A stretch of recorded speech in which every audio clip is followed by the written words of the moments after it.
Hello YouTube ડાયરો, કેમ છો? મોજમાં જ રહેવાનું. આપણે જો આજ આવી ગયા છીએ ખજૂરીના બગીચામાં. તમે મારી પાછળ જોઈ શકો છો, આ છે મસ્ત ખજૂરી અમારા ઉગામેડીમાં. તો મસ્ત રોડ કાંઠે મસ્ત મોટો બગીચો છે, હેવી બહુ મોટો બગીચો. જુઓ તમે મારી પાછળ બધે આમ કેટલો છે લાંબો. આ બાજુ પણ છે. તો આ છે મસ્ત ખજૂરી, ઓર્ગેનિક ખજૂરી. આપણે જોઈએ અત્યારે જો ખજૂરીમાં ખલેલ આપણે કે ને એ આવવા મળ્યા છે. આ મોટી ખજૂરી છે, હેવી ઓર્ગેનિક. આ મસ્ત ખજૂરી છે. જો તમે આવી રીતે આમાં જે અંદર છે એ કાશી લૂમવું છે, અને એની ઉપર પછી આવી રીતે કાગળ વીંટવામાં આવે, એટલે શું છે કોઈ જીવજંતુ ઉપર આક્રમણ ન કરી શકે. તો આ બાજુ પણ ને પાણી જો અહીંયા પાણીની પાઇપ હોતન છે. આ જે પીળું દેખાય એ છે પાણીની પાઇપ,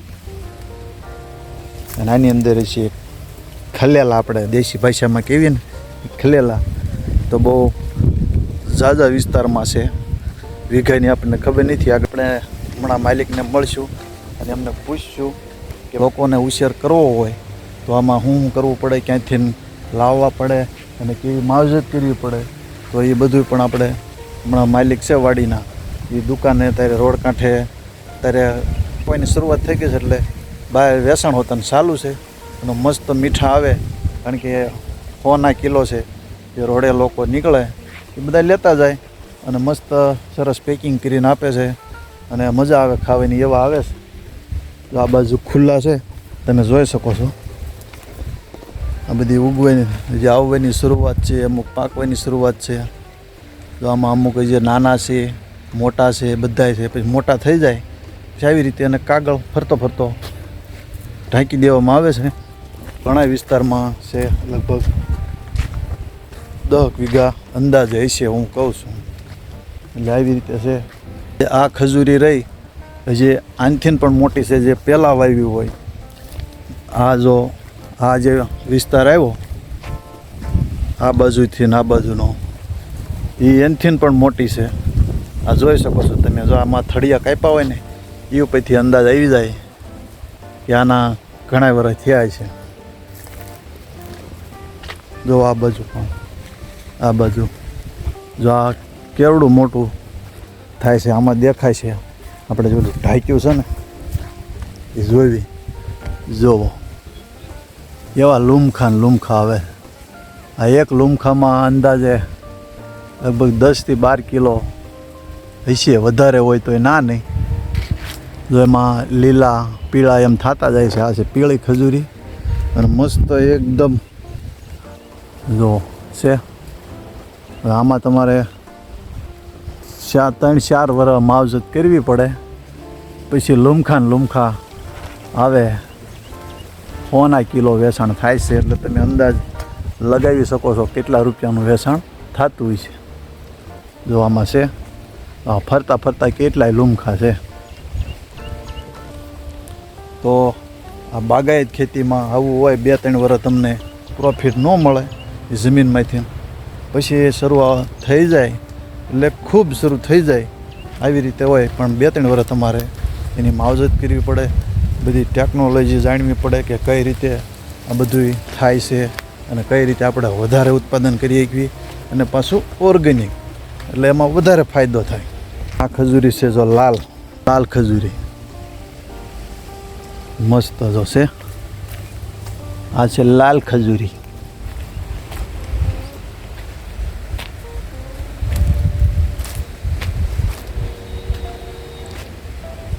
પણ એકદમ ગળ્યા હોય.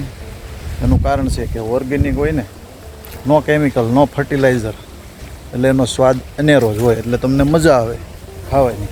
એટલે લોકો એના પૂરતા પૈસા પણ તમને પૂરતો ભાવ પણ આપી શકે. તો આવા તો તમે જોઈ શકો છો મારી પાછળ કેટલી ખજૂરી છે. આ બાજુ લગભગ ઓછામાં ઓછું 10 થી 15 કે 10-20 વીઘા પણ હોઈ શકે એટલા વિસ્તારમાં ખજૂરી છે ને. વર્ષે અઢળક પાક થાય છે, અને અઢળક રૂપિયા કમાય છે. તો તમે આવું પણ કરી શકો છો. એ ખેડૂત માટે બહુ, કારણ કે થોડી શરૂઆત કરવી પડે. એમાં આજે મોટા રહ્યા એ ઘણા વર્ષ પહેલાં વાવ્યું હોય એટલે એ ત્યારે મોટા થઈ ગયા. પછી ખબર પડી ગઈ કે ભાઈ આમાં ઘણો લાભ થાય છે. એટલે પછી બીજા વાવ્યા, પછી ત્રીજા વાવ્યા, એમ કરતાં કરતાં પણ કે આ નીકળતા જાય અમુક વર્ષે, ત્યાં ઓલા મોટા થઈ જાય, પછી આ નીકળી જાય, પછી બીજા વાવી દે. એટલે આવું બધું હોય તો તમે આવું કામ કરી શકો છો.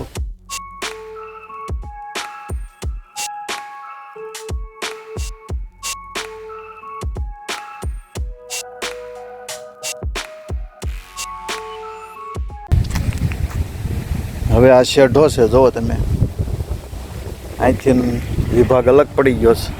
આ છે આમાં નાની ખજૂરી છે, એટલા માટે જો આમાં વચ્ચે વાવેતર કરેલું છે, ડીપ પણ પાથરેલી છે અને વાવ્યું છે. આ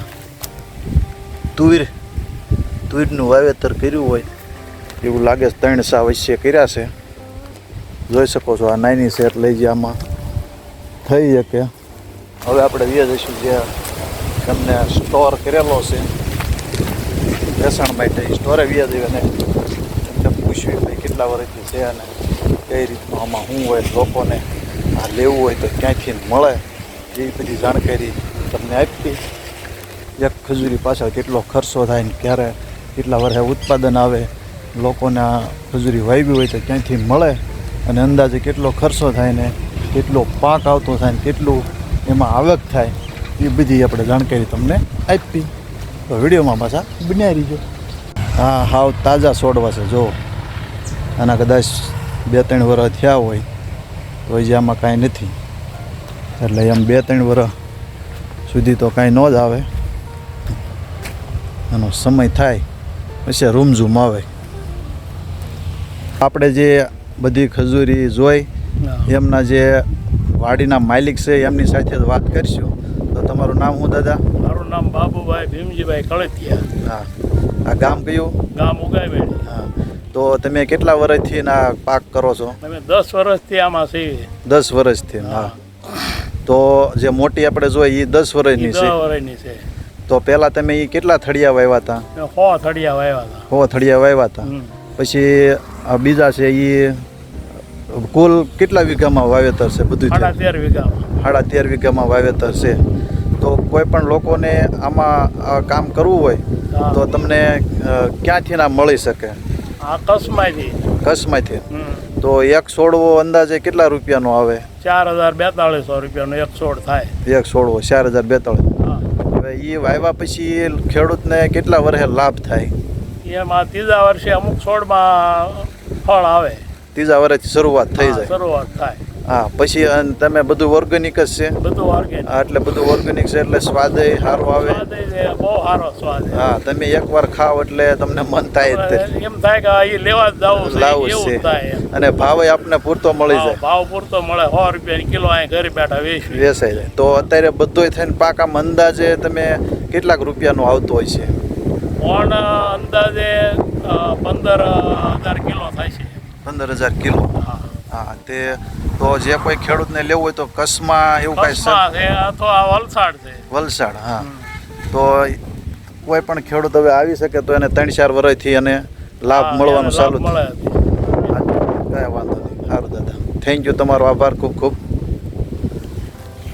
તો જોયું મિત્રો, આ આપણે જે જમીનના માલિક હતા એ દાદા હતા. આપણે એને વાત કરી, એમને બધી જાણકારી આપી. તો તમારે જો આમાં આ કામ કરવું હોય ખેતી તો આ કરી શકો છો. કારણ કે 2-3 વર્ષ પછી જે લાભ મળે બહુ સારો લાભ મળે છે. અને કેટલા વર્ષ સુધી આ પાક હાલે?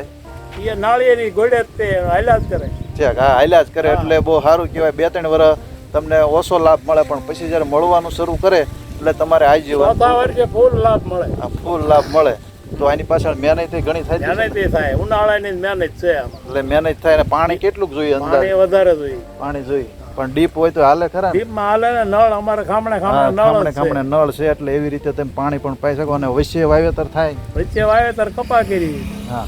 અને કેટલા વર્ષ વાવેતર થાય? વાવેતર કાયમ થાય જ તે. ઓલી મોટી તો અધર વહી જાય ને, પછી સાયો વહી જાય એટલે પછી તો વાવેતર થયા જ કરે. તડપણ સાયો બે એમાં આવે. તો તમે વચ્ચે પણ વાવેતર કરી શકો.